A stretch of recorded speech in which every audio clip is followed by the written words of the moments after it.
कोई भी उम्मीद नहीं कर रहा था कि रुद्र ने अभी अभी राधा और जानवी को बचाया। हालांकि राधा ने उसे पहली बात धन्यवाद में नहीं कही, बल्कि उसने उसे सवाल करते हुए पूछा कि उसने इंद्रसेन पर हिंसा क्यों की। स्कूल के गेट पर माहौल तुरंत ही अजीब हो गया। राधा, तुम क्या कह रही हो? रुद्र और ईशान सिर्फ मदद कर रहे थे। अगर रुद्र ने बीच में नहीं आया होता तो क्या तुम्हें लगता है कि वे लोग हमें इतनी आसानी से जाने देते? जानवी ने उलझन भरे स्वर में समझाने की कोशिश की। रुद्र ने समझा कि राधा का सवाल शायद इसलिए था कि वो नहीं चाहती थी कि वो फिजिकल ऑल्टरकेशंस में उलझे। शायद राधा और इंद्रसेन एक दूसरे को जानते थे और उनके बीच कुछ संबंधी समस्या चल रही थी। उनकी दखल अंदाज किसी चीज को बिगाड़ सकती थी। रुद्र ने राधा की तरफ हेल्पलेस मुस्कान देते हुए कहा, मुझे नहीं पता था कि तुम इंद्रसेन से परिचित हो। लगता है हम किसी और के मामलों में हस्तक्षेप कर रहे थे। चलो ईशान, ये कहकर वो घूमकर आगे बढ़ गया। ईशान ने भी स्थिति समझ ली और उसकी आंखों में हेल्पलेसनेस की झलक आई। वो धीरे से बोला, जब हमने तुम्हारी मदद के लिए पुकार सुनी तो हमें लगा कि तुम्हें सच में मदद चाहिए। हमने उम्मीद नहीं की थी कि हमारी भलाई में यही परेशानी पैदा होगी। जानवी वहीं खड़ी रही, उसके चेहरे पर उलझन झलक रही थी। थोड़ी सोच विचार के बाद उसने महसूस किया कि कुछ गलत है और जल्दी से राधा से बोली, राधा, अगर तुम सच में इंद्रसेन के साथ जाना चाहती थी तो मुझे क्यों नहीं बताया? मैं तुम्हारे लिए इतना परेशान नहीं होती। अब क्या हो रहा है? रुद्र और बाकी लोगों ने अच्छी नीयत से हमें बचाया, फिर भी हम कृतघ्न लग रहे हैं। मुझे सच में नहीं पता तुम्हें क्या कहूं। तुम लोग यहाँ क्या बात कर रहे हो? राधा ने भौहें चढ़ाते हुए चिल्लाया, फिर अपनी लंबी और गोरी टांगों से रुद्र का पीछा करते हुए जोर से बोली, यही रुक जाओ। तुम्हें और कुछ चाहिए? रुद्र ने सिर घुमाकर राधा की ओर देखा और धीरे से पूछा, सबसे पहले मैं उन लोगों से परिचित नहीं हूं और मेरा कोई इरादा उनके साथ जाने का नहीं था।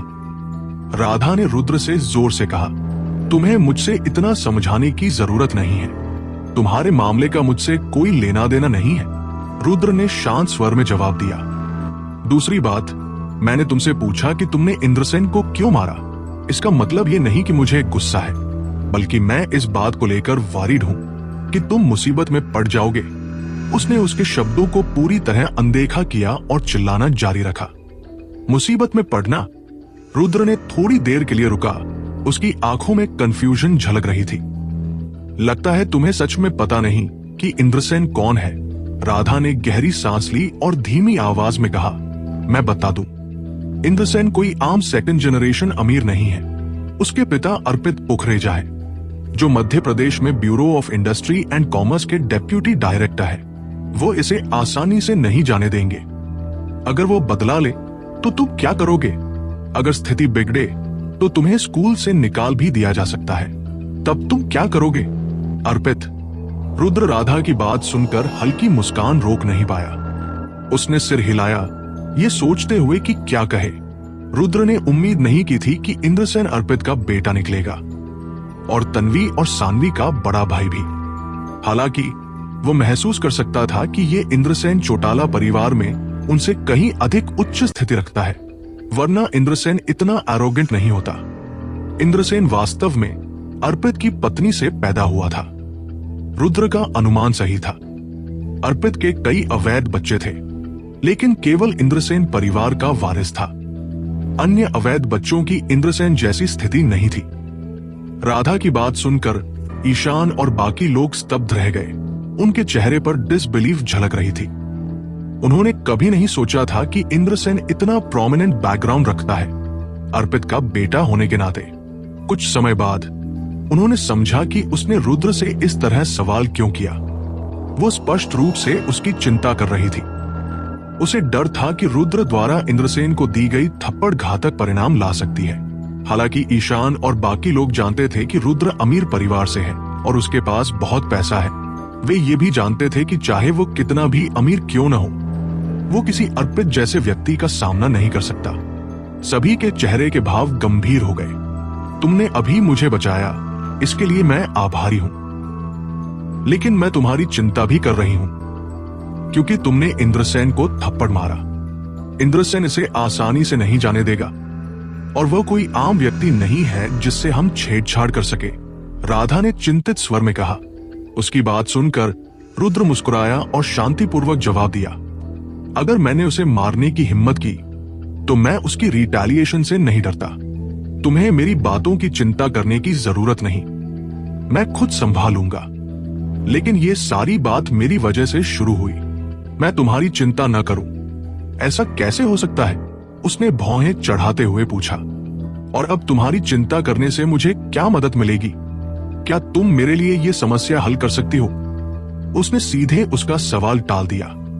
रुद्र का जवाब सुनकर राधा ठिठक गई। उसका चेहरा ऑकवर्ड हो गया। उसे पता नहीं था कि अब क्या जवाब दे। रुद्र सही था। हालांकि राधा वास्तव में उसकी चिंता कर रही थी, लेकिन उसकी चिंता से क्या फायदा होगा? राधा एक वेल ऑफ परिवार से थी और आम लोगों की नजर में वो एक वेल्दी और ब्यूटीफुल महिला मानी जा सकती थी, जिसे अधिकांश लोग पा नहीं सकते। लेकिन पुखरेजा परिवार के सामने उसकी पृष्ठभूमि बिल्कुल इनसिग्निफिकेंट थी। अगर तुम मेरी मदद नहीं कर सकती तो मैं खुद संभालूंगा, रुद्र ने शांत स्वर में कहा, राधा की तरफ देखकर। तुम इसे कैसे हल कर सकते हो? तुम तो सिर्फ एक ऑर्डिनरी स्टूडेंट हो। मैं सच में नहीं चाहती कि अपनी समस्याओं की वजह से तुम्हें उलझाऊं। राधा ने अचानक हेल्पलेसनेस और सेल्फ ब्लेम का एहसास करते हुए कहा, मैंने पहले ही कह दिया, अगर मैंने इस व्यक्ति को मारने की हिम्मत की तो मैं उसकी रिटेलिएशन से नहीं डरूंगा। रुद्र का स्वर नरम हो गया जब उसने देखा कि राधा खुद को दोषी समझ रही थी। उसके शब्द सुनकर राधा अपनी आंखें उठाकर उसे देखने लगी। उसका चेहरा हेल्पलेस था और वह नहीं जानती थी कि आगे क्या करे। ब्यूटी, चूंकि रुद्र ने कहा कि वह इस मामले को सुलझा सकता है, मुझे लगता है कि वह निश्चित रूप से इसे संभाल लेगा। तुम्हें उसकी चिंता करने की जरूरत नहीं है। ठीक उसी समय ईशान अचानक मुस्कुराते हुए बाहर आया और राधा से कहा। राधा धीरे धीरे रुद्र की ओर देखी, महसूस करते हुए कि वह सिर्फ उसके सामने दिखावा कर रहा है। अगर कोई सामान्य व्यक्ति इंद्रसेन की असली पहचान जान जाता तो वह डर के मारे पागल हो जाता। उसका दिल उसे आगे और बेइज्जत करने की इजाजत नहीं दे रहा था, इसलिए उसने ज्यादा कुछ नहीं कहा। लेकिन उसने पहले ही अपने दिमाग में योजना बनानी शुरू कर दी थी कि कैसे वह रुद्र की मदद कर सकती है ताकि इंद्रसेन की पकड़ से छुटकारा मिल सके। क्या तुम्हारा कोई और काम है? अगर नहीं तो हम पहले चलेंगे। रुद्र ने राधा की चुप्पी देखकर धीरे से पूछा।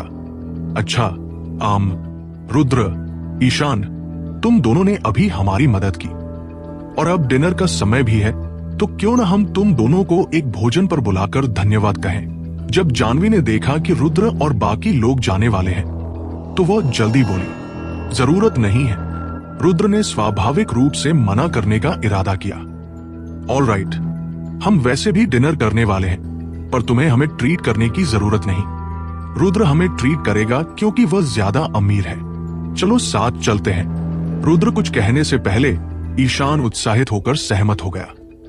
रुद्र ने ईशान की ओर देखा और महसूस किया कि वह जानवी में रुचि ले रहा है। हालांकि जानवी की सुंदरता राधा के मुकाबले कम थी, फिर भी उसे खूबसूरत माना जा सकता था और उसकी पर्सनैलिटी ईशान के साथ अच्छी तरह मेल खाती थी। रुद्र ने सोचा कि ये लड़की काफी अच्छी है। अगर वो वाकई जानवी के साथ हो सकता तो वो खुशी की छाया से आगे बढ़ सकता। ईशान की असली नीयत समझने के बाद रुद्र ने स्वाभाविक रूप से ज्यादा कुछ नहीं कहा। यह भोजन हमारे द्वारा जरूर ट्रीट किया जाएगा, है ना राधा? जानवी ने खुशी से राधा से पूछा, लेकिन राधा अभी भी रुद्र द्वारा इंद्रसेन को हराने के बारे में सोच रही थी। इसलिए उसने थोड़ी देर हिचकिचाई और जल्दी से सिर हिलाते हुए कहा, सही है, ये सब मेरे कारण हुआ, इसलिए मैं आप सभी को ट्रीट करूंगी। ठीक है, जब तक हमने खाना नहीं खाया तब तक कौन भुगतान करेगा इस पर चर्चा नहीं करते। चलो और खाते हैं, मैं बहुत भूखा हूं। ईशान ने बेफिक्र अंदाज में चिल्लाया और फिर वह आगे बढ़ गया। रुद्र और बाकी लोग जल्दी से उसके पीछे चले। शायद बड़ी ग्रुप होने की वजह से रुद्र और उसके दोस्त वेस्टर्न फूड नहीं खाए और बुफे में चले गए। भोजन के दौरान सभी ने एक दूसरे का परिचय दोबारा लिया। शायद समान उम्र होने की वजह से ईशान, जानवी और बाकी लोगों की बातचीत में सामंजस्य था और भोजन का माहौल अच्छा था। लेकिन रुद्र नोटिस कर सकता था कि राधा पूरी तरह से ध्यान नहीं दे रही थी। खाने और मोबाइल से खेलती रही। शायद अभी भी रुद्र के इंद्रसेन से लड़ाई के बारे में सोच रही थी। बुफे खत्म करने के बाद सभी रेस्टोरेंट छोड़ गए। ईशान ने पहल करके जानवी को घर छोड़ने का प्रस्ताव रखा और जानवी खुशी खुशी सहमत हो गई। जानवी ईशान की इस मदद से प्रभावित हुई, इसलिए उसने उसकी काफी प्रशंसा की। जहां तक रोहित और दिव्या की बात है, वे स्कूल डॉ में रहते थे, इसलिए पहले लौट गए। अंत में केवल रुद्र और राधा ही बचे। थोड़ी देर हिचकिचाने के बाद रुद्र ने धीरे से राधा से कहा, क्या मैं तुम्हें घर तक छोड़ दूं? एक लड़की का अकेले वापस जाना सुरक्षित नहीं है और हमें नहीं पता कि इंद्रसेन और उसके लोग तुम्हें ढूंढने आएंगे या नहीं। उसकी बात सुनकर राधा का चेहरा कुछ हद तक बेबस लग रहा था। वो हमेशा उसकी सुरक्षा के बारे में चिंतित रही थी और अब वो उसकी चिंता कर रहा था। ठीक है, हालांकि उसने दिल में यही सोचा, फिर भी उसने सिर हिलाया। रुद्र ने तुरंत टैक्सी रोकी और राधा के साथ अंदर बैठ गया। कार में बैठते ही उसने टैक्सी ड्राइवर को अपना घर का पता बताया और टैक्सी उसके घर की ओर बढ़ी। वे एक दूसरे को ज्यादा अच्छे से नहीं जानते थे, इसलिए बातचीत किसी ने शुरू नहीं की। सफर के दौरान वो बार बार बाहर का नजारा देख रही थी। उसके विचार अज्ञात थे। करीब आधे घंटे बाद कार एक विला के सामने रुकी। विला बहुत बड़ा नहीं था, लेकिन इसकी लोकेशन अच्छी थी, जिससे पता चलता था कि यह शायद महंगा था। रुद्र को महसूस हुआ कि उसके परिवार की स्थिति अच्छी है। रुद्र, मैं घर पहुंच गई। आज के लिए बहुत बहुत धन्यवाद। कार से उतरते ही उसने धीरे से कहा, कोई बात नहीं, ये कुछ भी नहीं है। रुद्र ने मुस्कुराते हुए राधा को जवाब दिया और फिर जाने की तैयारी करने लगा। रुद्र, क्या आप एक पल रुक सकते हैं? लेकिन उसी समय उसने अचानक रुद्र को पुकारा। उसकी बात सुनकर वो रुक गया और उसकी ओर देखकर पूछा, क्या तुम्हें कुछ और कहना है? खैर, वो लड़का इंद्रसेन वाकई मुश्किल है। तुम्हें ज्यादा सावधान रहना चाहिए। मैं अपने माता पिता को इस स्थिति के बारे में बताऊंगी और देखूंगी कि क्या वे तुम्हारी मदद कर सकते हैं। उसकी बात सुनकर रुद्र खुद को बेबस मुस्कान रोक नहीं सका। उसे उम्मीद नहीं थी कि वह अब भी इस मामले को लेकर चिंतित होगी। असल में रुद्र को लगा कि राधा बहुत ही दयालु लड़की है। अगर यह कोई और होता तो शायद पहले ही इस घटना को भूल चुका होता। चिंता मत करो, वो इंद्रसेन मुझसे कुछ नहीं करेगा। रुद्र ने शांति से राधा को आश्वस्त किया, देखते हुए कि वह अब भी इतना आत्मविश्वासी है। राधा का चेहरा और भी बेबस लगने लगा। वो धीरे से बोली, रुद्र, तुम स्थिति को कम आंक रहे हो। मैंने अपनी सहेली से सुना कि इंद्रसेन अब तक अपने पिता के कनेक्शंस के सहारे बेधड़क काम कर रहा है। पिछली बार किसी ने उसे नाराज किया और उसने सीधे उस व्यक्ति की टांग तोड़ दी, लेकिन कोई कुछ नहीं कर सका और अंत में इंद्रसेन को केवल थोड़ी रकम देकर मामला सुलझाना पड़ा है। तो क्या हुआ? रुद्र हल्की मुस्कान के साथ शांत स्वर में बोला, मुझे पता है तुम कुशल हो, पर इंद्रसेन कोई ऐसा व्यक्ति नहीं है जिसे हम चुनौती दे सके। देखते हुए कि रुद्र अभी भी शांत है, राधा का चेहरा और भी चिंतित लगने लगा। रुद्र ने राधा के चिंतित चेहरे को देखा। वो हतप्रभ मुस्कुराया और धीरे से उससे पूछा, वैसे तुम इंद्रसेन से कैसे मिली? मैं उसे नहीं जानती, बस एक बार किसी दोस्त की बर्थडे पार्टी में मिली थी। उसने मुझे देखा और खुद आगे आकर मुझसे बात की। जब मुझे उसकी पहचान का पता चला तो मैंने शिष्टाचार से बात की, लेकिन फिर वह पागलों की तरह परेशान करने लगा। पहले मैंने ज्यादा ध्यान नहीं दिया, लेकिन उसने बार बार कॉल और मैसेज किया। मैं उसे नाराज नहीं करना चाहती थी, इसलिए शुरुआत में मजबूरी में उसका सामना किया, लेकिन वो और ज्यादा पागल हो गया। राधा ने हताशा भरे स्वर में रुद्र को बताया, क्या तुम्हें वो पसंद है? थोड़ी देर हिचकिचाने के बाद रुद्र ने धीरे से पूछा, तुम क्या मजाक कर रहे हो? मैं इंद्रसेन जैसे किसी को कैसे पसंद कर सकती हूं? मैंने अपने दोस्तों से उसके बारे में सुना है। वो बस एक जर्क है जो अक्सर दूसरों के दिल से खेलता है। राधा ने गाली देते हुए जारी रखा, कल इंद्रसेन ने मुझे कॉल किया और ड्रिंक पर जाने के लिए कहा। मुझे लगा अगर मैं टालती रही तो वो और ज्यादा अनरीजनेबल हो जाएगा, इसलिए मैंने उससे साफ साफ कहा कि मुझे परेशान मत करो। शायद मेरी बातों से वह नाराज हुआ क्योंकि वो आज स्कूल आया मुझे ढूंढने। अगर मैं तुम लोगों से टकराती तो मुझे पता नहीं होता कि क्या करूं। मेरी स्थिति की चिंता मत करो। तुम्हारी नजर में ये इंद्रसेन मुश्किल लग सकता है, लेकिन मेरी नजर में वो कुछ भी नहीं है। अगर वो फिर से तुम्हें परेशान करे तो बस मुझे कॉल करना, मैं उसका हाल कर दूंगा। रुद्र ने शांति से राधा से कहा। उसके शब्द सुनकर राधा की आंखों में थोड़ी हताशा झलक गई। इस समय वो ये नहीं समझ पा रही थी कि उसने इतनी हिम्मत कहां से जुटाई। इंद्रसेन के पिता अर्पित देवनगर में बड़ा शख्स थे। किसी को उनकी स्तर का सामना करना मुश्किल लगता। अगर इंद्रसेन ने पहले किसी का पैर तोड़ा भी हो, वो फिर भी आसानी से बच निकलता। रुद्र जैसे किसी को चुनौती देना मौत की तलाश करने जैसा है। देर हो रही है, तुम वापस जाकर आराम करो। इसी समय रुद्र ने उसे कहा, हम तो मेरे दरवाजे तक पहुंच गए हैं, तुम अंदर आकर थोड़ी देर बैठो क्यों नहीं। राधा थोड़ी देर हिचकिचाई और उसे आमंत्रित किया। छोड़ो, देर हो गई है, तुम्हारे माता पिता लौट आए होंगे। अगर मैं अंदर गया तो तुम्हारे अंकल और आंट जरूर गलतफहमी करेंगे। सोचकर उसने सिर हिलाया और मना कर दिया। ठीक है, राधा ने सोचा रुद्र सही कह रहा है, इसलिए उसने उसे अंदर बुलाना जारी नहीं रखा। इसके बजाय उसने अपना फोन निकाला और धीरे से कहा, रुद्र मुझे अपना फोन नंबर दो। ठीक है, रुद्र ने सिर हिलाया और नंबर बता दिया। राधा ने तुरंत रुद्र को कॉल किया और कहा, रुद्र ये मेरा नंबर है, अगर कोई तुम्हें परेशान करे तो पहले मुझे कॉल करना, समझे। समझ गया। उसने उसकी ओर देखा और अनिच्छा के साथ सहमति दी, फिर सड़क की तरफ चल पड़ा। राधा ने उसकी परछाई देखी और उसकी आंखों में चिंता झलक रही थी। सर हिलाकर वह भी मुड़ी और चली गई। रुद्र ने राधा को घर छोड़ा और टैक्सी लेकर रॉयल विला लौट आया। राधा और अन्य लोगों की नजर में इंद्रसेन संभवतः एक डरावना शख्स था, लेकिन रुद्र की नजर में वो कुछ भी नहीं था। आखिरकार इंद्रसेन के पिता अर्पित भी ऐसे व्यक्ति नहीं थे जिनकी रुद्र को परवाह हो, इसलिए उसने ज्यादा नहीं सोचा और बस बिस्तर पर लेटकर गहरी नींद में चला गया। अगली सुबह 8 बजे वो फिर स्कूल पहुंचा। कल स्कूल स्पोर्ट्स मीट का उद्घाटन समारोह था, इसलिए सभी क्लासों ने नियमित क्लासेस बंद कर दी थी। प्रतियोगिता में भाग लेने वाले विद्यार्थी मैदान पर प्रशिक्षण ले रहे थे, जबकि जो किसी इवेंट में नहीं थे वे मैदान तैयार कर रहे थे। स्कूल ने हर क्लास के लिए एक निर्धारित क्षेत्र तैयार किया था, जो उनका बेस कैंप था। रुद्र 4 इवेंट्स में अकेले भाग ले रहा था, इसलिए उसे मैदान सेट करने में मदद करने की जरूरत नहीं थी।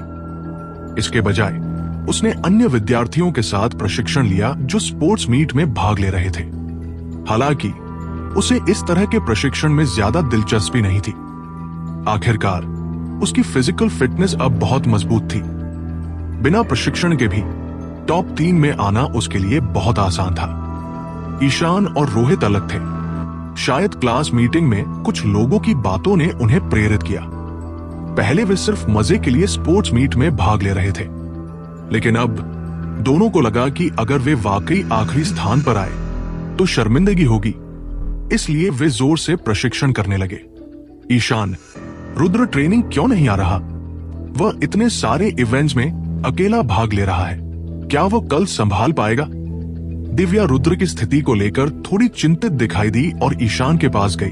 धीरे से बोली, मुझे नहीं पता कि वो क्यों नहीं आया। ईशान, जो अभी 1 किलोमीटर दौड़कर आया था, हांफते हुए बोला, सच कहूं तो मुझे उसके रिजल्ट्स की परवाह नहीं है। मैं बस ये सोच रहा हूं कि अगर रुद्र कल वाकई आखिरी आया तो हमारी क्लास के विद्यार्थी उसकी मजाक बनाएंगे। दिव्या ने धीरे से कहा। ईशान ने सिर मोड़ा और रुद्र की लोकेशन की ओर देखा। उसका चेहरा थोड़ी चिंता दिखा रहा था और एक पल के लिए उसे नहीं पता था क्या कहे। और स्पॉन्सर्स का मामला भी है। पिछले 2 दिनों में रुद्र किसी स्पॉन्सर को ढूंढने नहीं गया। क्या वो वाकई कल सही स्पॉन्सर्स ढूंढ पाएगा? दिव्या ने ईशान से पूछा। दिव्या की बात सुनकर ईशान मुस्कुराया और धीरे से कहा, मुझे नहीं पता कि रुद्र कल आखिरी आएगा या नहीं, लेकिन स्पॉन्सर्स ढूंढने में उसके लिए ये बहुत आसान है। तुम्हें चिंता करने की जरूरत नहीं। तुम्हें कैसे पता? दिव्या ने ईशान की ओर देखा। उसकी आंखों में हल्की उलझन थी। खैर, ईशान ने महसूस किया कि उसने शायद गलत कहा, इसलिए जल्दी से कहा, जब रुद्र काम कर रहा था उसने कई वेल्दी बॉसेस से मिला, इसलिए उन्हें स्पोर्ट्स मीट में आमंत्रित करना उसके लिए कोई समस्या नहीं है। ओह, समझ गई। दिव्या ने मासूम चेहरा बनाकर धीरे से सिर हिलाया और कुछ नहीं कहा। जैसे ही सभी छात्र स्कूल के स्पोर्ट्स मीट की तैयारी में लगे हुए थे, रुद्र खेल के मैदान में बेतरतीब घूम रहा था। असल में रुद्र मुंबई यूनिवर्सिटी के वातावरण से बहुत परिचित था। इसका कारण बहुत सरल था। रुद्र पहले टेक आउट डिलीवर करता था और स्कूल के कई छात्र टेक आउट ऑर्डर करना पसंद करते थे, इसलिए रुद्र हर दिन लगभग पूरे स्कूल में घूमता रहता था। दूसरे छात्रों की नजर में खाना डिलीवर करना एक मजेदार काम था। उनका मानना था कि एक यूनिवर्सिटी स्टूडेंट होने के नाते, चाहे वह कितना भी गरीब क्यों न हो, वो इतनी दूर जाकर खाना नहीं डिलीवर करेगा। लेकिन ये छात्र नहीं जानते थे कि रुद्र केवल खाना डिलीवर करके महीने के 2000 रुपए कमा लेता था। ये पैसा किसी आम छात्र के लिए पर्याप्त था। भले ही दूसरे छात्र इस नौकरी को तुच्छ समझते थे, रुद्र को लगता था कि उसने ये पैसा अपनी मेहनत से कमाया है, इसलिए इसमें शर्म की कोई बात नहीं थी। इसके उलट जो छात्र सिर्फ अपने माता पिता पर निर्भर रहते थे और पैसा व्यर्थ उड़ा देते थे, वे असल में शर्मनाक और हास्यास्पद थे। मुंबई यूनिवर्सिटी में ऐसे ज्यादा छात्र नहीं थे जो रुद्र को तुच्छ समझने का हक रखते थे। रुद्र दिन में खाना डिलीवर करके 2000 रुपए कमाता और रात में क्लास के बाद बार में पार्ट टाइम काम करके 1000 रुपए और कमाता। उसका मासिक खर्च कुल 3000 रुपए होता। लेकिन रुद्र का अधिकांश पैसा साक्षी पर खर्च होने के कारण वह बहुत गरीब दिखाई देता था। अगर रुद्र साक्षी पर पैसा नहीं खर्च करता तो वह इतना गरीब नहीं होता। रुद्र जैसे ही मैदान में घूम रहा था, उसने देखा कि उसके सामने कुछ छात्रों ने नाश्ते के बाद अपने लंच बॉक्सेस फेंक दिए थे। हालांकि रुद्र अब खाना डिलीवर नहीं करता था, लेकिन यह देखकर वो सहज रूप से झुककर लंच बॉक्स उठाने लगा। लेकिन जैसे ही उसने लंच बॉक्स उठाया, पीछे से एक आवाज आई, रुद्र, तुम अभी भी खाना डिलीवर कर रहे हो? मुझे लगा तुम अब डिलीवरी मैन नहीं हो। रुद्र ने धीरे धीरे खड़े होकर इंस्टिंक्टिवली पीछे देखा। उस समय रुद्र के पीछे कुछ युवा लड़के और लड़कियां खड़े थे। जो बोल रहा था वह एक लंबा लड़का था और उसने चश्मा पहना हुआ था। बाकी लोग भी रुद्र को तुच्छ नजरों से देख रहे थे। रुद्र ने उस लड़के को सिर से पैर तक देखा। वो उसे जानता था। ये लड़का परमेश था। वो रुद्र के ही डिपार्टमेंट में था और पास की क्लास का स्टूडेंट रिप्रेजेंटेटिव था। परमेश का पारिवारिक बैकग्राउंड अच्छा था। वो बहुत हैंडसम भी था। ऊपर से वो स्कूल के स्टूडेंट काउंसिल का वाइस प्रेसिडेंट था और स्कूल में बहुत प्रसिद्ध था। परमेश शायद अपने चौथे साल में स्टूडेंट काउंसिल का प्रेसिडेंट बन जाएगा। उस समय परमेश का कार्तिक के साथ बहुत अच्छा रिलेशनशिप था, इसलिए वो रुद्र को जानता था। जब कार्तिक ने रुद्र को तंग किया तो परमेश भी उसके साथ रुद्र को अपमानित करने में शामिल हुआ। लेकिन कार्तिक के स्कूल छोड़ने के बाद और रुद्र कम स्कूल आता था, इसलिए रुद्र ने परमेश को कम ही देखा। रुद्र ने परमेश को उदासी नजर से देखा, फिर मुड़ा, लंच बॉक्स उठाया और ट्रैश कैन की ओर बढ़ा। जब परमेश ने देखा कि रुद्र जाने वाला है तो वो जल्दी से रुद्र को रोकने के लिए हाथ बढ़ाया और तुच्छ स्वर में पूछा, रुद्र, मैं अभी तुमसे बात कर रहा था, क्या तुमने नहीं सुना? कुछ चाहिए तुम्हें? रुद्र ने कैजुअली लंच बॉक्स को ट्रैश कैन में फेंक दिया। ओह, अब तो तुम काफी एरोगेंट हो गए हो, है ना? तुम्हें लगता है कार्तिक जाने के बाद अब कोई तुम्हारे साथ नहीं निपट सकता। परमेश ने कभी यह नहीं सोचा था कि सामान्यत कमजोर रुद्र इतना डिफाइंड हो सकता है। रुद्र ने उसे इतनी नीरस टोन में जवाब दिया, इसलिए परमेश का चेहरा थोड़ा गुस्से में दिखा। अब का रुद्र पहले वाला रुद्र नहीं था। अगर रुद्र तब परमेश से मिलता तो वह किसी भी तरह का कॉन्फ्लिक्ट टालने का तरीका सोचता, लेकिन अब चीजें बदल चुकी थी। जैसे जैसे रुद्र ने अनुभव बढ़ाया, उसकी पर्सनालिटी में भी बड़ा परिवर्तन आ गया था। सीधे शब्दों में कहें, रुद्र में एरोगेंस और हॉस्टिलिटी की एक प्रवृत्ति जड़ पकड़ गई थी। मैंने पूछा कि तुम मुझे ढूंढ रहे हो? अगर और कुछ नहीं है तो रास्ता छोड़ दो। मुझे तुम्हारे जैसे लोगों से बेकार की बातें करने का मूड नहीं है, समझे? रुद्र ने परमेश को चेतावनी दी। इस समय रुद्र किसी परमेश जैसे इंसान पर समय बर्बाद नहीं करना चाहता था, लेकिन अगर परमेश अब भी जिद्दी रहा तो रुद्र उसे थोड़ा ट्रबल देने में संकोच नहीं करता। आखिरकार रुद्र इंद्रसेन जैसे इंसानों को भी ज्यादा महत्व नहीं देता। तो सिर्फ परमेश क्या है? परमेश के बोलने से पहले उसके पीछे खड़ा एक लड़का आंखें चौड़ी करके रुद्र से चिल्लाया, वाह रुद्र, अब तो तुम बहुत औसम हो। सच में बड़े भाई से ऐसे बोलने की हिम्मत है। तुम जीने से थक गए हो, जीने से थक गए हो। रुद्र ने लड़के की बात सुनी और तंज करते हुए बोला। फिर उदासीन स्वर में कहा, कौन जीने से थक गया है? तुम शायद अभी तक समझ नहीं पाए। मूर्ख डिलीवरी गाय, आज मैं तुम्हें सबक सिखाऊंगा। तुम्हें सच में लगता है कि मुंबई यूनिवर्सिटी तुम्हारे परिवार की है? लड़के के चेहरे पर गुस्सा साफ दिख रहा था। वो रुद्र की ओर कदम बढ़ाने लगा। परमेश और बाकी लोगों की नजरों में रुद्र सिर्फ गरीब लूजर था। उन्हें वो इंसान नहीं दिखता था, इसलिए वे रुद्र पर हमला करने की हिम्मत रखते थे। इसी बीच रुद्र बेभाव से वहीं खड़ा रहा। उसे छिपने का कोई इरादा नहीं था। आखिरकार अगर परमेश और बाकी लोग सच में हमला करने आए तो रुद्र इस मौके का उपयोग उन्हें सबक सिखाने और पुराना हिसाब चुकता करने में कर सकता था। रुद्र बदला लेने वाला इंसान नहीं था। इसके उलट इनहेरिटेंस मिलने के बाद रुद्र ने किसी से बदला लेने का सोचना भी बंद कर दिया था। भले ही कई लोगों ने उसे पहले परेशान किया था, रुद्र उन्हें बदला नहीं लेना चाहता था। उसके पास उनके लिए समय बर्बाद करने से बेहतर काम थे। रुद्र लेकिन जैसे ही परमेश और बाकी लोग हमला करने वाले थे, पीछे से एक मधुर आवाज आई। ये आवाज सुनकर रुद्र कुछ पल के लिए ठहरा, फिर धीरे धीरे उसने मुड़कर देखा। एक लंबी, पतली और आकर्षक खूबसूरत युवती पास आई। वो सफेद ड्रेस पहने हुए थी।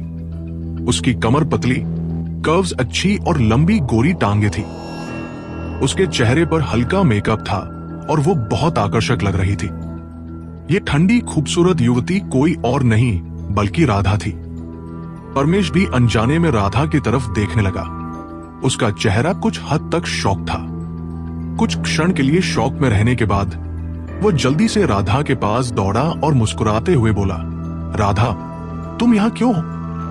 राधा भी परमेश को देखकर चौंक गई, लेकिन उसने जल्दी से खुद को संभाला और चेहरे पर भौहें सिकोड़ते हुए परमेश से पूछा, परमेश, तुम यहां क्या कर रहे हो? मैंने कुछ नहीं किया, बस एक दोस्त से मिला और थोड़ी बात कर रहा था। परमेश जल्दी जल्दी समझाने लगा। रुद्र ने परमेश की तरफ उदासीन नजरों से देखा। उसकी आंखों में हल्की उलझन झलक रही थी। उसे समझ नहीं आया कि परमेश राधा को क्यों जानता है या परमेश उससे इतना सम्मान क्यों रखता है। ओह, ठीक है। राधा ने परमेश की तरफ देखकर हल्का सिर हिलाया, फिर अपनी पतली और गोरी टांगों से रुद्र के पास चली गई और धीरे से पूछा, रुद्र, फिर तुम यहां क्या कर रहे हो? कुछ लोग अभी मुझसे लड़ाई करना चाहते थे। रुद्र ने उदासीनता से जवाब दिया। राधा ने रुद्र की बात सुनकर तुरंत समझ लिया कि मामला क्या है। उसने परमेश की तरफ मुड़कर ठंडी आवाज में पूछा, परमेश, क्या तुम ही थे जो अभी रुद्र से झगड़ा करना चाहते थे? राधा, देखो क्या कह रही हो। रुद्र और मैं दोस्त हैं। मैं बस उससे पुरानी बातें करने मिला था। इसे कैसे झगड़ा कहना हो सकता है? परमेश जल्दी से हंसते हुए समझाने लगा। फिर रुद्र की तरफ मुड़ा और पूछा, रुद्र, क्या ये सच है? क्या तुमने नहीं कहा था कि तुम मुझे सबक सिखाना चाहते हो? यही थोड़ी बात करने का तरीका है। रुद्र ने उदासीनता से जवाब दिया। तुम? परमेश ने रुद्र की तरफ देखा। उसका चेहरा असामान्य रूप से टूटा हुआ लग रहा था। उसने दांत पीसे और कुछ कह नहीं पाया। राधा ने रुद्र की बात सुनकर सिर घुमाया और परमेश पर चिल्लाई, ठीक है परमेश, अब बस। मैं तुम्हें चेतावनी देती हूं कि फिर कभी रुद्र से झगड़ा मत करना, समझे? समझ गया, परमेश ने धीमी आवाज में जवाब दिया। रुद्र, चलो। राधा किसी ऐसे व्यक्ति के साथ समय बर्बाद नहीं करना चाहती थी, इसलिए उसने सीधे रुद्र से कहा। रुद्र ने परमेश की तरफ उदासीनता से देखा और कुछ नहीं कहा। वो राधा के साथ आगे बढ़ा। परमेश और अन्य लोग रुद्र की पीठ की तरफ देख रहे थे। उनके चेहरे पर गहरी उलझन दिखाई दे रही थी। बड़े भाई, रुद्र ने राधा को कब जाना? एक लड़के ने धीमी आवाज में पूछा। मुझे भी नहीं पता। कोई आश्चर्य नहीं कि ये बच्चा अभी इतना घमंडी हो गया। पता चला कि राधा उसके पीछे खड़ी है। बस देखो, मैं अवसर ढूंढकर इस रुद्र को सबक सिखाऊंगा, नहीं तो उसे अपनी जगह पता नहीं चलेगी। परमेश ने दांत पीसे और धीमी आवाज में जवाब दिया। दूसरी तरफ रुद्र और राधा के जाने के बाद वे सीधे हाई जंप के मैदान की ओर बढ़े। रुद्र, तुम्हारा परमेश से क्या झगड़ा है? राधा ने धीरे से पूछा। कोई झगड़ा नहीं है, वे बस सोचते हैं कि मैं आसानी से परेशान हो जाऊंगा, इसलिए वे मुझ पर चढ़ना चाहते हैं। रुद्र ने उदासीनता से जवाब दिया। तुम आसानी से परेशान होने वाले? राधा ने रुद्र की तरफ बिना शब्दों वाली नजर से देखा। जिसने इंद्रसेन को मारने की हिम्मत की, उसे आसानी से परेशान माना जाना क्या ये अंतर्राष्ट्रीय मजाक नहीं था? मैं अब आसानी से परेशान होने वाला व्यक्ति नहीं हूं, लेकिन पहले कोई भी मुझ पर चढ़ सकता था। रुद्र ने धीरे से जवाब दिया। राधा ने अपनी आकर्षक बड़ी आंखें झपकाईं और उलझन भरी आवाज में पूछा। क्या मतलब है? हमारे स्कूल में एक छात्र है जो खाना डिलीवर करता है। जो भी उसे देखता है उसे मजाक उड़ाता है। कोई भी उस पर चढ़ सकता है, रुद्र ने समझाया। मैंने उस छात्र के बारे में सुना है। लगता है स्कूल में एक लड़का है जो खाना भेजता है। राधा ने हल्का सिर हिलाया और आगे कहा, लेकिन मुझे नहीं लगता कि किसी को इस लड़के पर हंसना चाहिए। आखिरकार वह सेल्फ रिलायंट है। कॉलेज छात्र के लिए खाना डिलीवर करना सही नहीं है, लेकिन उसने कानून नहीं तोड़ा। वो मेहनत कर पढ़ाई कर रहा है। रुद्र ने राधा की बात सुनकर थोड़ी देर के लिए चौंक गया। फिर उसने राधा की तरफ देखा और धीरे से कहा, मैंने अभी जो लड़के का जिक्र किया वह मैं ही हूं। तुम? राधा ने रुद्र की बात सुनकर तुरंत चौंक गई। उसके चेहरे पर अविश्वास था। उसने धीरे से कहा, यह असंभव है। तुम डिलीवरी आदमी नहीं लगते। अब मुझे खाना डिलीवर करने की जरूरत नहीं है, लेकिन पहले मेरी जीविका के लिए यह जरूरी था। आपके पास माता पिता है जो आपका ख्याल रखते हैं, लेकिन मेरे पास नहीं, इसलिए मुझे अपनी मेहनत से ही जीना पड़ा। दिन में स्कूल में क्लास रहती थी और समय मिलने पर मैं खाना डिलीवर करता था। रुद्र ने धीरे धीरे कहा। समझ गई। राधा ने रुद्र की पृष्ठभूमि जानकर उसे थोड़ा सहानुभूति से देखा। पहले जब भी वे लोग मुझे देखते, वे आकर मुझे परेशान करते क्योंकि उन्हें पता था कि मैं विरोध नहीं करूंगा। लेकिन वास्तव में मैंने इसे इसलिए सहा क्योंकि मुझे डर था कि मुझे मुश्किल में फंसना पड़ सकता है। अगर चीजें बिगड़ती तो मुझे स्कूल द्वारा सजा मिल सकती थी, स्कॉलरशिप नहीं मिलती और मुझे एक्सपेल भी किया जा सकता था। इसलिए मैं बस इसे सहता था। रुद्र ने राधा की तरफ देखा और आगे कहा। शायद ये इसलिए था कि उसने परमेश जैसा कोई फिर देखा। उसे पुरानी बातें याद आ गई। मुझे उम्मीद नहीं थी कि तुम्हारा ऐसा अतीत है। अगर तुमने मुझे इसके बारे में नहीं बताया तो मैं सच में नहीं सोच सकती थी कि तुम ऐसे व्यक्ति हो। राधा ने उलझन भरे भाव से कहा। इस समय राधा समझ नहीं पा रही थी। रुद्र ने इंद्रसेन को मारा, फिर भी स्कूल के सबसे आम छात्र को परेशान करने की हिम्मत क्यों नहीं की? इसके अलावा इंद्रसेन की पहचान जानने के बाद रुद्र शांत था, जैसे उसने इंद्रसेन को कोई खतरा नहीं माना। मैं अब पहले जैसा नहीं हूं। अगर तुम अभी नहीं आए होते तो परमेश और बाकी लोग काफी पहले हॉस्पिटल भेजे जा चुके होते। रुद्र ने राधा को शांतिपूर्वक कहा। राधा ने रुद्र का चेहरा देखा और भी उलझन में पड़ गई। उसने धीमी आवाज में पूछा, क्या किसी को मारने के बाद स्कूल से एक्सपेल होने का डर नहीं है? अब मुझे इन चीजों की चिंता करने की जरूरत नहीं। रुद्र ने हल्की मुस्कान के साथ कहा। क्यों?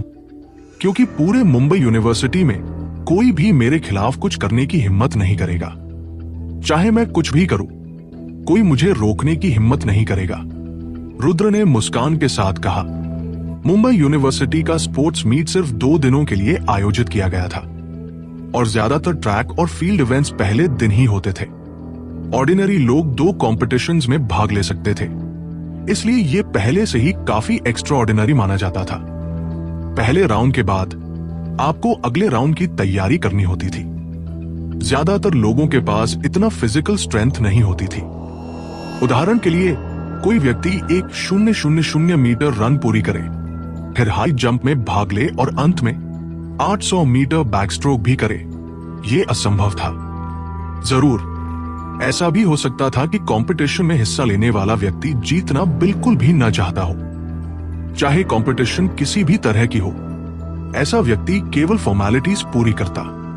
इस व्यवहार को अभी भी समझाया जा सकता था, अन्यथा चारों कॉम्पिटिशन्स में अच्छे रिजल्ट्स पाना असंभव होता। ठीक है, सभी लोग बात करना बंद करो। जिस व्यक्ति के बारे में आप बात कर रहे हो, क्या वह सम्राट से तुलना कर सकता है? इसी समय एक लड़की खड़ी हुई और बोली। सम्राट ने 2 इवेंट्स में भाग लिया और वह दोनों में फर्स्ट प्लेस के लिए लक्ष्य कर रहा था। हालांकि वह व्यक्ति 4 इवेंट्स में भाग ले रहा है, वह निश्चित रूप से लास्ट प्लेस में आएगा। हाँ, यही सही है। मुझे लगता है कि उस व्यक्ति को भाग लेने के लिए कहा गया होगा क्योंकि उसकी क्लास से कोई स्पोर्ट्स मीट में भाग नहीं ले रहा था। ये बच्चा सच में अमेजिंग है। वह अकेले 4 कॉम्पिटिशन्स में भाग लेने की हिम्मत करता है। अगर वह सभी में लास्ट प्लेस आता है तो वह हमारे स्कूल में भविष्य में सेलिब्रिटी बन जाएगा। हाँ, सही है। ये व्यक्ति बहुत बोल्ड है। अगर मैं होता तो मैं निश्चित रूप से भाग नहीं लेता। सभी लोग हंसने लगे और इस मिस्टीरियस व्यक्ति पर चर्चा करने लगे। रुद्र राधा के पास बैठे थे। उनके चेहरे पर हेल्पलेस एक्सप्रेशन था। ये लोग शायद नहीं जानते थे कि जिस मूर्ख की बात वे कर रहे थे वो कोई और नहीं बल्कि रुद्र था। राधा हल्की मुस्कान देते हुए चुप रही। आखिरकार राधा फिजिकल एजुकेशन डिपार्टमेंट की स्टूडेंट थी। वह जानती थी कि एक व्यक्ति के लिए एक साथ 4 इवेंट्स में भाग लेना असंभव है। अगर वह भाग लेती तो वह बस नंबर्स पूरा करने के लिए वहां होती। अच्छे रैंकिंग पाना असंभव था, इसलिए उसने कुछ भी विरोध नहीं किया। सम्राट ने देखा कि रुद्र राधा के पास बैठा है। दोनों बातें कर रहे थे और हंस रहे थे, इसलिए उसने भौहें चढ़ाते हुए राधा से धीरे से पूछा, राधा, ये कौन है? वो मेरा फ्रेंड रुद्र सिंघानिया है, राधा ने जल्दी से समझाया। रुद्र सिंघानिया। जब सम्राट ने यह नाम सुना वो थोड़ी देर के लिए स्टन हो गया।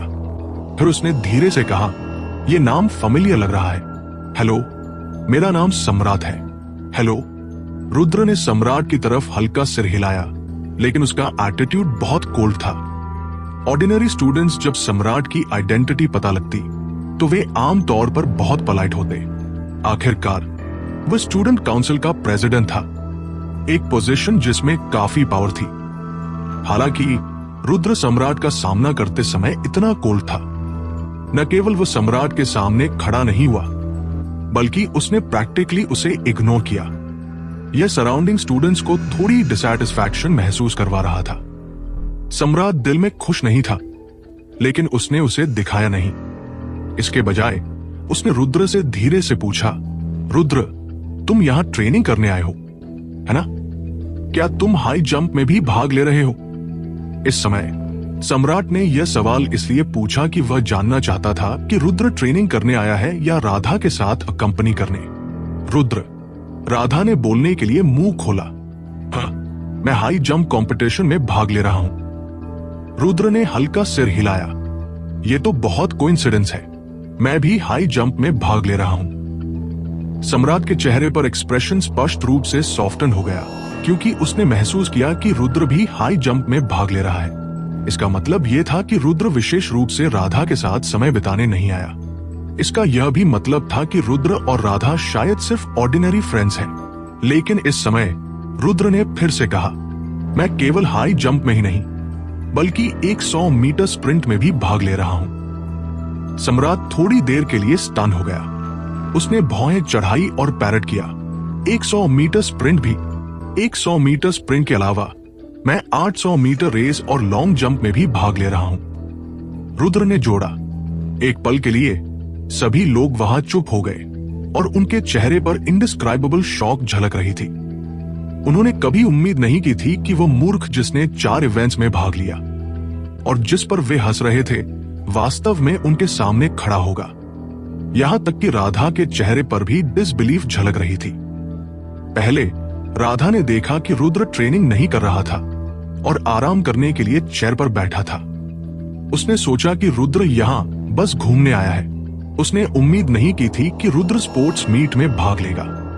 हालांकि राधा ने कभी नहीं सोचा था कि रुद्र वही है जिसने 4 कॉम्पिटिशन्स में भाग लिया। एक पल के लिए सभी लोग चुप हो गए।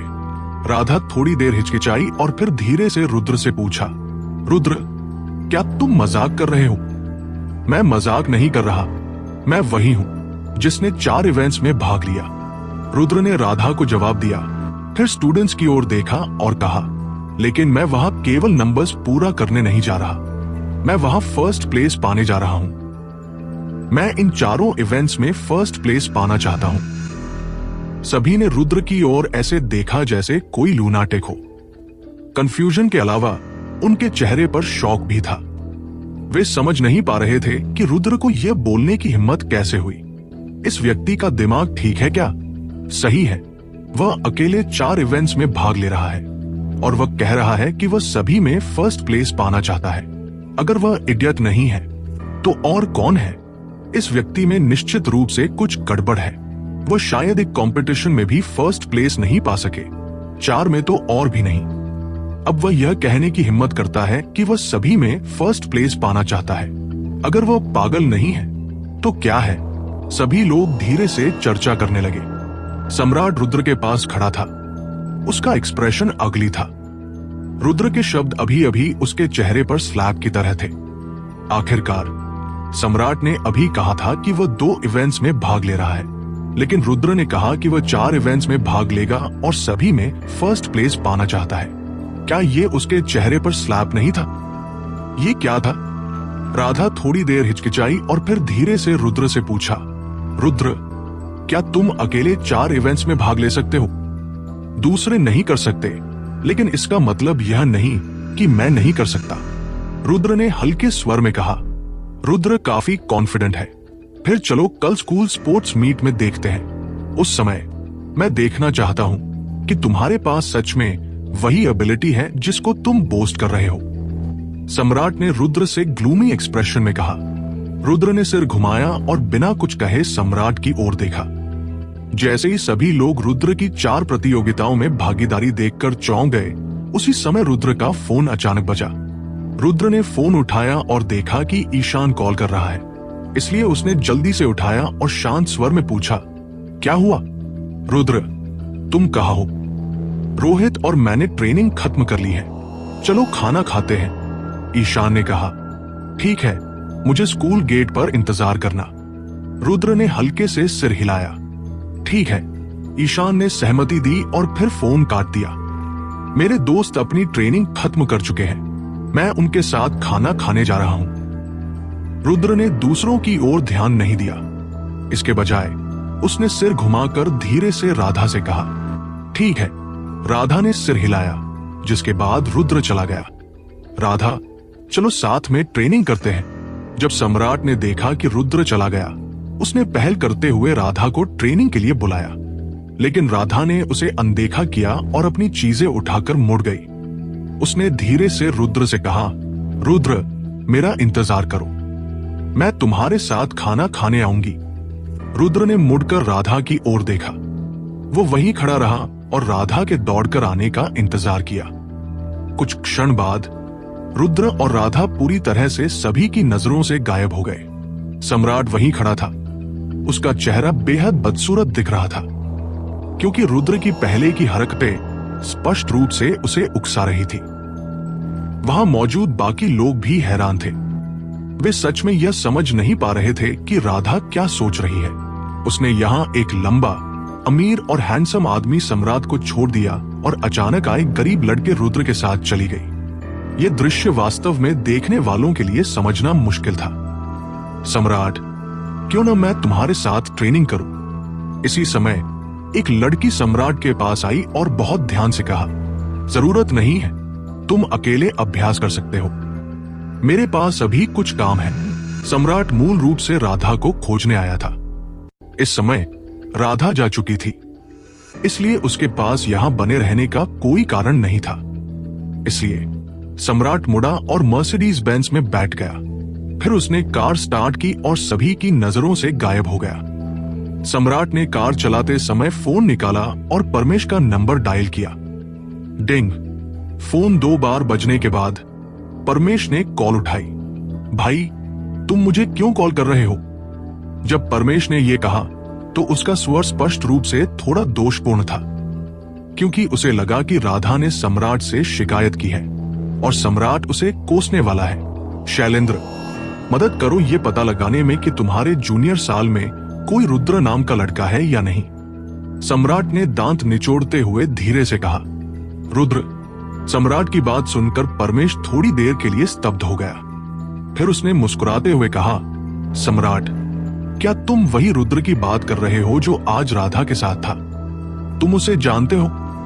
सम्राट थोड़ी देर के लिए चौंका और आश्चर्यचकित होकर पूछा। बिल्कुल, मैं उसे जानता हूं। यह बच्चा हमारे फाइनेंस डिपार्टमेंट का है। मैंने उस समय उसे सबक सिखाया था। परमेश ने जल्दी से कहा, यह बच्चा कौन है? इसे ठीक से समझते हैं। सम्राट ने ठंडे स्वर में कहा। ठीक है, ठीक है। परमेश ने सहमति दी और जल्दी से सम्राट को रुद्र के बारे में सब कुछ बताया। ठीक है, समझ गया। सम्राट ने रुद्र के बारे में सुनकर एक अजीब नजर डाली और तुरंत फोन काट दिया। एक गरीब बच्चा जो खाना डिलीवर करता है, वाकई मुझसे लड़ने की हिम्मत करता है, बस तुम देखो, सम्राट ने धीरे से कहा। फिर एक्सेलरेटर दबाया और कार लेकर मुंबई यूनिवर्सिटी से बाहर चला गया। दूसरी तरफ रुद्र और राधा ने रोहित और ईशान को स्कूल गेट पर इंतजार करते हुए पाया। इसके अलावा रुद्र ने देखा कि राधा की सबसे अच्छी दोस्त जानवी भी वहां थी। ईशान ने उसे जरूर बुलाया होगा। राधा ने उन्हें कल खाना खिलाया था, इसलिए रुद्र तैयार था कि अब वो इन लोगों को अच्छा खाना खिलाए। उसने सभी को स्कूल के पास एक वेस्टर्न रेस्टोरेंट में ले गया। जल्दी ही सभी ने अपना खाना खत्म किया और घर लौट गए। अगले दिन सुबह 7 बजे जब रुद्र विश्वविद्यालय पहुंचा, उसने पाया कि मुंबई यूनिवर्सिटी आज खासा जीवंत था। हर जगह लोग थे और लाल झंडे हवा में लहरा रहे थे। कई छात्रों ने स्कूल गेट पर बैनर लगाए थे और कुछ कंपनियों के प्रेसिडेंट्स का स्वागत करने के लिए बड़े साइन बोर्ड्स पकड़े हुए थे। इनमें से अधिकांश प्रेसिडेंट्स खेलों के स्पॉन्सर्स थे। इस बार का स्पोर्ट्स मीट मुंबई यूनिवर्सिटी की सालगिरह से मेल खाता था, इसलिए इस बार के स्पोर्ट्स मीट का पैमाना बहुत बड़ा था। रुद्र ने पहले ही कई रिपोर्टर्स को कैमरों के साथ चलते हुए देखा था। जाहिर है, ये रिपोर्टर्स विश्वविद्यालय ने बुलाए थे। छात्र और काउंसलर जो मेहमानों का स्वागत करने के जिम्मेदार थे, वे भी स्कूल गेट पर खड़े थे, उत्सुकता से इंतजार कर रहे थे। स्पोर्ट्स मीट का आइटिनरी ये था कि सुबह 8 बजे प्रवेश समारोह आयोजित किया जाएगा, जिसमें प्रत्येक कक्षा एक स्क्वायर टीम बनाएगी और पोडियम के पास से गुजरते हुए स्लोगन चिल्लाएगी या कुछ बैनर्स उठाएगी। इसके बाद स्पोर्ट्स रिप्रेजेंटेटिव बोलेगा, फिर रेफरी रिप्रेजेंटेटिव और अंत में लीडर बोलेगा और स्पोर्ट्स मीट की शुरुआत की घोषणा करेगा। स्पोर्ट्स मीट शुरू होने के बाद प्रत्येक कक्षा के छात्र अपने बेस कैंप्स में जाएंगे और प्रतियोगिता देखेंगे। मैदान के ऊपर 2 बड़े स्क्रीन्स थे जो खेलों को रियल टाइम में दिखाएंगे। क्योंकि मुंबई यूनिवर्सिटी का मैदान काफी बड़ा था, इसलिए यही एकमात्र तरीका था जिससे सभी घटनाओं को देख सके। स्पोर्ट्स मीट के पहले दिन ट्रैक और फील्ड इवेंट्स मुख्य रूप से आयोजित किए गए और अगले दिन स्विमिंग कंपटीशन और क्लोजिंग सेरेमनी होगी। स्पोर्ट्स मीट के दूसरे दिन का पैमाना आज से तुलना नहीं किया जा सकता। स्पोर्ट्स मीट के अधिकतर हाइलाइट्स आज ही रखे गए थे। मुंबई यूनिवर्सिटी के प्रवेश द्वार पर 2 टेबल्स थी। स्टूडेंट काउंसिल के 2 छात्र टेबल्स के सामने बैठे थे और प्रत्येक गेस्ट को रजिस्टर करने के जिम्मेदार थे। जब रुद्र स्कूल गेट पर पहुंचा, उसने देखा कि उसके स्टूडेंट्स भी स्कूल गेट पर खड़े थे, लेकिन ये लोग स्पॉन्सर्स का इंतजार नहीं कर रहे थे। वे रुद्र का इंतजार कर रहे थे, क्योंकि स्पॉन्सरशिप के सभी काम रुद्र को सौंपे गए थे। रुद्र की क्लास आज कितने स्पॉन्सर्स पा सकेगी, ये केवल उसकी क्षमता पर निर्भर करता था। जरूर, क्लास में अभी भी कई छात्र थे जो केवल शो देखने आए थे। वे सभी सोच रहे थे कि रुद्र आज कोई स्पॉन्सर नहीं ढूंढ पाएगा। पहले रुद्र क्लास मीटिंग में इतना आरोगेंट था। वे स्वाभाविक रूप से इस मौके का फायदा उठाकर उसे नीचा दिखाना चाहते थे। जब ईशान ने रुद्र को आते देखा, वह जल्दी से रुद्र के पास दौड़ा और चिंता भरे स्वर में पूछा, ब्रदर, तुम आखिरकार आ ही गए। स्पॉन्सर्स कैसे चल रहे हैं?